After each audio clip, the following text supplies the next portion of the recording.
Hi friends, welcome to మన Bommarillu. Upcoming రివ్యూలోకి వెళ్ళిపోదాం.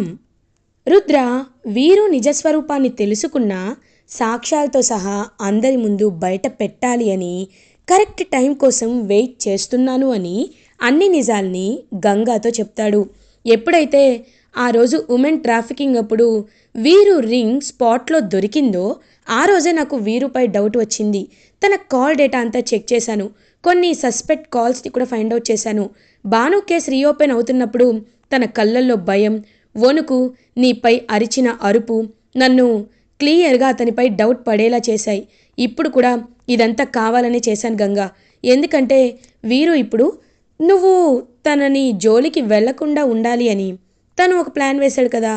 ఆ ప్లాన్ సక్సెస్ అయిందని ఎంతో హ్యాపీగా ఉంటాడు. తను తప్పులు చేస్తాడు. ఒక్క తప్పు చాలు మనల్ని ప్రశాంతంగా వాణ్ణి పట్టుకునేలా చేయడానికి.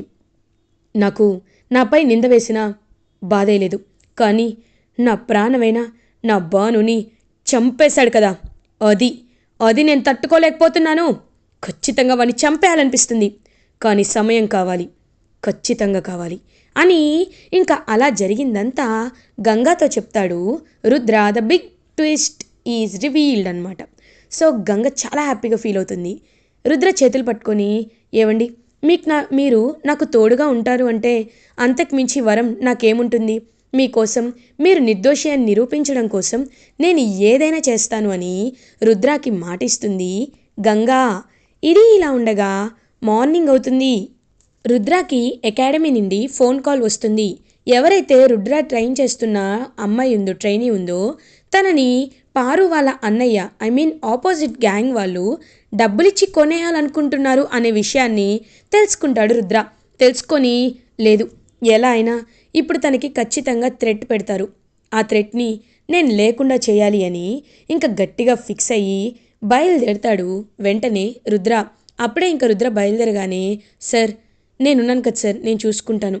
ఖచ్చితంగా ఇప్పుడు ఒక ఫుడ్ వస్తుంది, ఆన్లైన్లో అకాడమీ వాళ్ళు ఆర్డర్ చేశారు. ఆ ఫుడ్ని నేనే వాళ్ళకి డెలివరీ చేస్తాను. అప్పుడు ఏదైనా తేడా ఉంటే నేను మీకు చెప్తాను సార్ అని ఇంకా మాటిస్తారు. రుద్ర రుద్ర కోసం వర్క్ చేస్తున్న ఒక మెంబర్. సో కావాలనే పారు వాళ్ళ అన్నయ్య ఏం చేస్తాడు అంటే, రుద్ర అకాడమీలో ట్రైనింగ్ తీసుకున్న దీప్తి తింటున్న ఫుడ్లో కొన్ని పౌడర్స్ కలుపుతాడు. ఆ పౌడర్ కలపడం వల్ల తన ఫుడ్ తినడం వల్ల ఇంకా బాగా తూలుతూ ఉంటుంది. అదే టైంకి ఇంకా వాళ్ళ అకాడమీలో వాళ్ళని హెచ్ఓడిని పిలిచి, మేడం చూడండి మేడం, తన్ని చూస్తుంటే మాకేదో కొంచెం తేడాగా అనిపిస్తుంది, ఒకసారి మీరే చెక్ చేయండి అనేసరికి ఇంకా చెక్ చేస్తారు. షీఈ్ డ్రగ్ ఎడిటెడ్, కాబట్టి తను అసలు ఈ కాంపిటీషన్కి పనికిరాదు, షీఈ్ డిబార్డ్ అని చెప్పి దీప్తి, రుద్ర ట్రైనీ అయిన దీప్తిని డీబార్ చేసేస్తారు. ఆ విషయం తెలుసుకొని రుద్ర చాలా అంటే చాలా బాధపడుతూ ఉంటాడు. గంగ రుద్ర దగ్గరికి వచ్చి, సార్ ఏమైంది సార్, ఎందుకు అలా ఉన్నారు అని అడుగుతుంది. గంగ, అంతా అయిపోయింది గంగ, అంతా అయిపోయింది. నువ్వు ఆడటం లేదని నేను నీ బదులు దీప్తికి ట్రైనింగ్ ఇచ్చి దీప్తిని అకాడమీలోకి తీసుకువెళ్ళి తను గెలిస్తే చూడాలి అనుకున్నాను. కానీ తను తింటున్న ఫుడ్లో వీళ్ళు కొన్ని పౌడర్స్ కలిపారు. నాపై ఎలా అయితే అటాక్ చేశారో దీప్తిపై కూడా అలాగే అటాక్ చేశారు. ఇప్పుడు ఏం చేయాలో అర్థం కావట్లేదు గంగా అని అంటారు రుద్ర. సార్, కానీ నేను వస్తే అమ్మగారికి నచ్చదు కదా సార్ అని అంటుంది. ఇంక వెంటనే, ఎస్, నువ్వే రావాలి గంగా, కానీ ఈ విషయం పెద్దమ్మకు తెలియకూడదు అని అంటారు. ఎలా సార్ అని అడుగుతుంది. నేను చెప్తాను కదా, రా అని ఇంకా మంచి శారీ, మంచి షర్ట్ వేసుకొని కిందకి వస్తారు రుద్ర అండ్ గంగా. పెద్దమ్మ అని రుద్ర, గంగా ఇద్దరు శకుంతల ముందు నించుంటారు. ఏమైంది, ఇలా రెడీ అయ్యారేంటి అని అడుగుతారు. వీరు ఇషిక అదంతా చూస్తూ ఉంటారు. పెద్దమ్మ, మా ఫ్రెండ్ ఒక ఫంక్షన్ ఉంది, నిన్నే వాడు కాల్ చేసి పిలిచాడు, వెళ్ళకపోతే బాగోదు, సో మేము వెళ్ళి సాయంత్రానికల్లా వచ్చేస్తాం పెద్దమ్మ అని అంటాడు రుద్ర. ఇంకా వెంటనే, సరే త్వరగా వెళ్ళి త్వరగా వచ్చేసేయండి అని అంటారు శకుంతల. ఇంకా గంగా రుద్ర ఇద్దరు కారులో బాక్సింగ్ అకాడమీకి బయలుదేరుతారు. కరెక్ట్గా అప్పుడే వీరుకి ఏదో తేడా కొడుతూ ఉంటుంది. లేదే, వాళ్ళది క్యారెక్టర్ కాదే, ఏదో జరుగుతుంది, అదేంటో నేను ఖచ్చితంగా తెలుసుకోవాలి అని ఆలోచిస్తుంటే ఇషిక కూడా వీరు దగ్గరికి వస్తుంది. బ్రో, ఏమైంది అలా ఉన్నావు అని అడుగుతుంది. లేదు ఇషిక, సడన్గా ఫంక్షన్కి వెళ్ళడం ఏంటి? ఇప్పుడు పెళ్ళిళ్ళ సీజన్ కూడా కాదు కదా, ఇంకో 10 రోజుల వరకు ముహూర్తాలు లేవని కూడా చెప్పారు. అంటే మార్నింగ్ పారు కాల్ చేసింది కదా, తన ట్రైనీ, రుద్ర ట్రైనీ అయిన దీప్తిని వాళ్ళు డైవర్ట్ చేసేశారని చెప్పింది కదా. అలాంటప్పుడు ఖచ్చితంగా గంగని ఆ దీప్తి తరపు బాక్సింగ్లో ఆడించడానికే తీసుకువెళ్తున్నాడు అని అంటారు. ఒక్కసారిగా షాక్లో ఉండిపోతుంది. వెంటనే శిఖ, బ్రో ఇంకేం చూస్తున్నావు బ్రో, పద ఈ విషయాన్ని అత్తయ్య గారితో చెప్దామని చెప్పి ఇంక వెంటనే అలా శకుంతల దగ్గరికి పరిగెత్తుకుంటూ వస్తారు వీరు అండ్ ఇషిక. ఏంటి, నా మాటని కాదని, నా మాటని మీరి వాళ్ళు వాళ్ళు బాక్సింగ్ చేయడానికి వెళ్ళారా అని అడుగుతారు.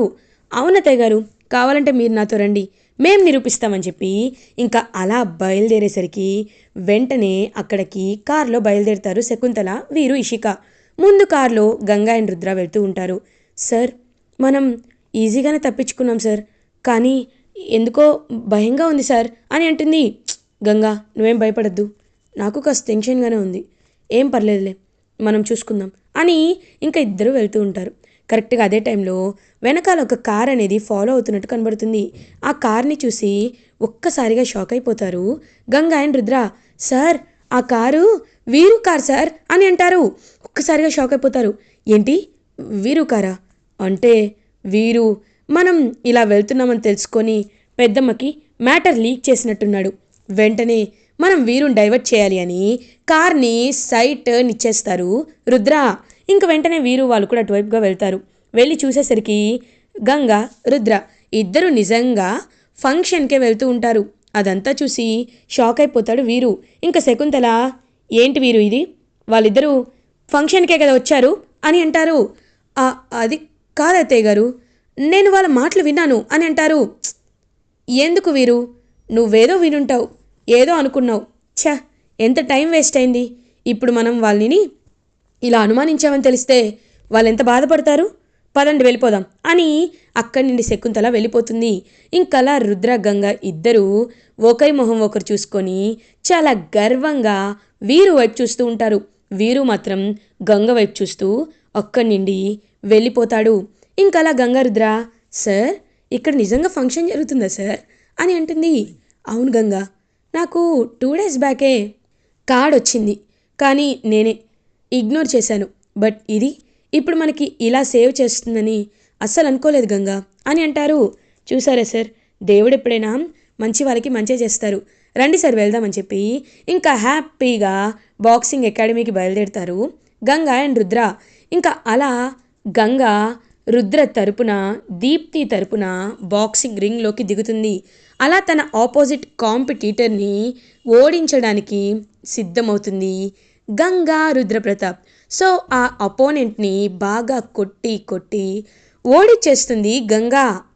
ఇంకలా గంగా లెవెల్ 2కి ప్రమోట్ అయ్యింది అని, విన్ అయ్యింది అని అనౌన్స్ చేస్తారు. అదంతా విని ఎంతో హ్యాపీగా ఫీల్ అవుతుంది గంగా. రుద్ర దగ్గరికి వచ్చి రుద్ర ఆశీర్వాదం తీసుకుంటుంది. సార్, ఈ గెలుపు మీదే సార్ అని అంటుంది. I know Ganga, thank you అని ఇంకా హ్యాపీగా చాలా ప్రౌడ్గా ఫీల్ అయ్యి ఇంటికి రీచ్ అవుతారు. అప్పుడే కరెక్ట్గా ఇంకలా శకుంతల, ఏంటి ఇంత లేట్ అయింది అని అడుగుతారు. అంటే వాళ్ళు ఉండమని బలవంతం చేశారు పెద్దమ్మ, అందుకే కాసేపు ఉండాల్సి వచ్చింది అని అంటారు. ఓ సరే వెళ్ళండి అని ఇంకా అలా పంపించేసేసరికి విజయేంద్ర ప్రతాప్ గంగారుద్ర దగ్గరికి వస్తారు. వచ్చి చూస్తూ ఉంటారు. పెదనాన్న, ఏమైంది అలా చూస్తున్నారు అని అడుగుతారు. రుద్ర, ఎప్పుడు అబద్ధం చెప్పను, నువ్వు నాకు అబద్ధం చెప్పావు కదూ అని అంటారు. పెదనాన్న, మీరు దేని గురించి మాట్లాడుతున్నారు అని అడుగుతారు. రుద్ర, నటించొద్దు, నువ్వు గంగని బాక్సింగ్కే తీసుకువెళ్ళావని నాకు తెలుసు అని అంటారు. అంటే పెదనాన్న అది అని అంటాడు. రుద్ర, నువ్వెవ్వరికి సంజాయిషి ఇవ్వాల్సిన అవసరం లేదు. ఎందుకంటే నాకు తెలుసు కదా, నేను ఎప్పుడు గంగకి సపోర్ట్ చేస్తూనే ఉంటాను. గంగ బాక్సింగ్ ఛాంపియన్ అయ్యేంత వరకు నువ్వు గంగకి సపోర్ట్ చేస్తూనే ఉండు, సరేనా అని అంటారు. థ్యాంక్ యూ పెదనాన్న, మీరు నన్ను ఇంతలా సపోర్ట్ చేయడం వల్లే నేను ఇంతటి వాడిని అయ్యాను. థ్యాంక్ యూ సో మచ్ అని ఎంతో హ్యాపీగా ఫీల్ అవుతాడు రుద్ర. ఇది ఇలా ఉండగా మార్నింగ్ అవుతుంది. శకుంతల ఇంకా అలా అటు ఇటు తిరుగుతూ ఆలోచిస్తూ ఉంటుంది. అదే టైంకి వీరు, బ్రో ఇప్పుడు మనం ఏం చేయగలం బ్రో, అయినా వాళ్ళు కావాలనే ఇదంతా చేశారు కదా అని అంటారు. వాళ్ళు కావాలని చేస్తే మనం వాళ్ళకి కరిగిపోతామా? ఖచ్చితంగా మనం అనుకున్నది సాధిస్తాం. ఇప్పుడు గంగ, రుద్రబావ ఇద్దరిని మనం టార్గెట్ చేయాలి అని అంటారు. టార్గెట్ చేయాలా? ఎలా బ్రో అని అంటుంది. నేను చెప్తున్నాను కదా, నా మాట విను అని వీరు ఒక ప్లాన్ చేస్తాడు. ఇంకా అలా గంగ దగ్గరికి వెళ్తుంది ఇషిక. గంగ, ఏంటి, ఏం వంట చేస్తున్నావు అని అడుగుతుంది. నేను ఇదిగో పప్పు చేస్తున్నాను అని అంటారు. హో పప్పా, ఈ పప్పు అంటే అత్తయ్య గారికి చాలా ఇష్టం, నువ్వు చాలా బాగా చేస్తావు కదా, సరే సరే ఉప్పు కొంచెం తగ్గినట్టుంది, వెళ్ళి సాల్ట్ తీసుకురా అని అంటారు. ఇప్పుడే వస్తానని చెప్పి వెళ్ళేలోపు ఇంకా పప్పులో పాయిజన్ని కలుపుతుంది ఇషిక. కలిపి ఇప్పుడు ఇది తిన్న అత్తయ్య గారు స్పృహ తప్పి పడిపోతారు. అప్పుడు బాడీలో పాయిజన్ ఇంజెక్ట్ అయ్యింది అని తెలుసుకుంటారు. దీనంతటికీ కారణం అదిగో అక్కడ ఉన్న ఆ గంగనే అని అందరూ గంగని అపార్థం చేసుకుంటారు. ఎందుకంటే మొన్న వీరుపై నిందలు వేసింది, ఇప్పుడు నన్ను కూడా చంపాలనుకుంటుంది అని అత్తయ్య గారు ఖచ్చితంగా గంగని బయటికి గెంటేస్తారు. గంగి ఇంట్లోండి వెళ్ళిపోతేనే అందరికీ ప్రశాంతంగా ఉంటుంది. ఎస్, మనం కోరుకున్నది ఇదే, ఇలాగే జరగాలి అని ఇషిక ఒక ప్లాన్ వేసుకుంటుంది. ఇంకా అలా ఇషిక వేసుకున్న ప్లాన్ని మొత్తం గమనిస్తూ ఉంటుంది. గంగా గమనించి ఇంకా కర్రీ మొత్తం పక్కకు తీసేసి కొత్త కర్రీ చేస్తుంది. అదంతా చూసి ఒక్కసారిగా షాక్ అయిపోతాడు ఇషిక. ఇంకా ఏంటి మళ్ళీ ప్లాన్ బెడిసికొట్టిందా ఛా అని అనుకుంటూ అక్కడి నుండి వెళ్ళిపోతుంది. ఇది ఇలా ఉండగా శకుంతల అలా ఇంకా భాను విషయంలో చాలా బాధపడుతూ ఉంటుంది. గుడికి వెళ్ళి, భాను నువ్వు ఎక్కడ ఉన్నా సంతోషంగా ఉండాలి అని నేను మనస్ఫూర్తిగా కోరుకుంటున్నాను. కానీ ఎందుకు ఇలా జరుగుతుందో నాకు అర్థం కావట్లేదు. నువ్వు రుద్రని ఎంతలానో అభిమానించావు, కానీ ఆ రుద్ర నిన్ను అవసరానికే వాడుకుంటున్నాడు అని ఇంకా అలా శకుంతల చాలా బాధపడుతూ ఉంటే అప్పుడే కరెక్ట్గా ఒక పెద్ద గాలి అనేది వస్తుంది. వచ్చేసరికి అలా పక్కకు తిరిగి చూస్తారు శకుంతల. చూసేసరికి ఎవరైతే రుద్ర విషయంలో నిందలు వేశాడో వార్డెను, ఆ వార్డెన్ కనబడతాడు శకుంతలకి. కనపడి ఇంకా అలా ఆయన టెన్షన్ పడుతూ ఉంటాడు. టెన్షన్ పడుతూ, లేదు నేను చేసిన పాపాన్ని నేను కడుక్కోలేను, రుద్ర సార్ లాంటి మహానుభావుడి విషయంలో నేను చాలా పెద్ద తప్పు చేశాను, వాళ్ళకి మోసం చేశాను, నేను చేసిన పాపం అలాంటిది కాదు అని ఇంకా అలా తనైతే పాయిజన్ తీసుకోవడానికి ట్రై చేస్తూ ఉంటే వెంటనే అక్కడికి శకుంతల వెళ్తుంది. రంగారావు గారు, ఏం చేస్తున్నారు మీరు, అది ఏంటది అని అడుగుతుంది. మేడం నేను బ్రతకూడదు మేడం అని అంటారు. అసలు ఏమైంది, ఎందుకు మీరు ఇలా చనిపోవాలనుకుంటున్నారు, నాకు నిజం చెప్పండి అని అడుగుతుంది. ఏం చెప్పమంటారు మేడం, ఏం చెప్పమంటారు, ఎలా చెప్పమంటారు, దేవుడు, రుద్ర సార్ దేవుడు మేడం, అలాంటి దేవుడి విషయంలో నేను అబద్ధం ఆడాను, అలాంటప్పుడు నాది క్షమించరాని పాపమే కదా మేడం అని అంటాడు. ఏం అబద్ధం ఆడావు అని అడుగుతారు. అంటే అది అని అనేలోపు, చూడండి రంగారావు గారు, మీరు నాకు నిజం చెప్పొచ్చు, ధైర్యంగా చెప్పొచ్చు, చెప్పండి ఏం అబద్ధం ఆడారు అని అడుగుతుంది. నాతో ఒకరు అబద్ధం చెప్పించారు మేడం, రుద్ర సార్ నిజంగా మా అనాథ శరణాలయానికి డొనేట్ చేశారు, భానుగారి ఆశయాల్ని తీరుస్తూ వచ్చారు, కానీ నన్ను ఒకరు కిడ్నాప్ చేసి చంపేస్తామని బెదిరించడం వల్లే నేను కాదు అని ఒప్పుకున్నాను మేడం అని అంటారు. ఒక్కసారిగా షాక్ అయిపోతుంది వెంటనే శకుంతల. అంటే రుద్ర ఎలాంటి తప్పు చేయలేదు, ఎవరో రుద్రాని కావాలనే టార్గెట్ చేస్తున్నారా అని ఇంకా ఒక్కసారిగా రుద్రపాపం మంచితనాన్ని తెలుసుకుంటుంది శకుంతల. ఇంకా అలా శకుంతల చాలా పశ్చాత్తాపంగా ఇంటికి వస్తుంది. ఇంటికి వచ్చి రుద్ర వైపు చూస్తూ ఉంటుంది. రుద్ర ఏమో, పెద్దమ్మ ఏమైంది అలా ఉన్నారు అని అడుగుతారు. ఇంకా వెంటనే అలా చూస్తూ అక్కడి నుండి తలపై చేవేసి వెళ్ళిపోతుంది. రుద్ర, నువ్వు మొన్న ఏమడిగావు, బాక్సింగ్ కాంపిటీషన్కి తన్ని పంపించమని అడిగావు కదా, సరే నేను పంపిస్తాను, బాక్సింగ్లో గంగ పోటీ చేసేలా నేను ఒప్పుకుంటున్నాను అని అంటారు. ఒక్కసారిగా ఇంకా ఎంతో అంటే ఎంతో హ్యాపీగా ఫీల్ అవుతాడు రుద్ర. పెద్దమ్మ మీరు నిజం చెప్తున్నారా అని అడుగుతారు. అవును, నీకు మాటిస్తున్నాను, గంగ ఖచ్చితంగా బాక్సింగ్ కాంపిటీషన్కి వెళ్తుంది, సరేనా అని అంటారు. థ్యాంక్ యూ పెద్దమ్మ, థ్యాంక్ యూ సో మచ్ అని ఎంతో హ్యాపీగా ఫీల్ అవుతాడు రుద్ర. ఇలా ఎపిసోడ్ ఎండ్ అవుతుంది. ఫర్దర్ ఎపిసోడ్ రివ్యూస్ ముందుగా మీకు కావాలి అనుకుంటే మా ఛానల్ని సబ్స్క్రైబ్ చేసుకోండి. Thanks for watching.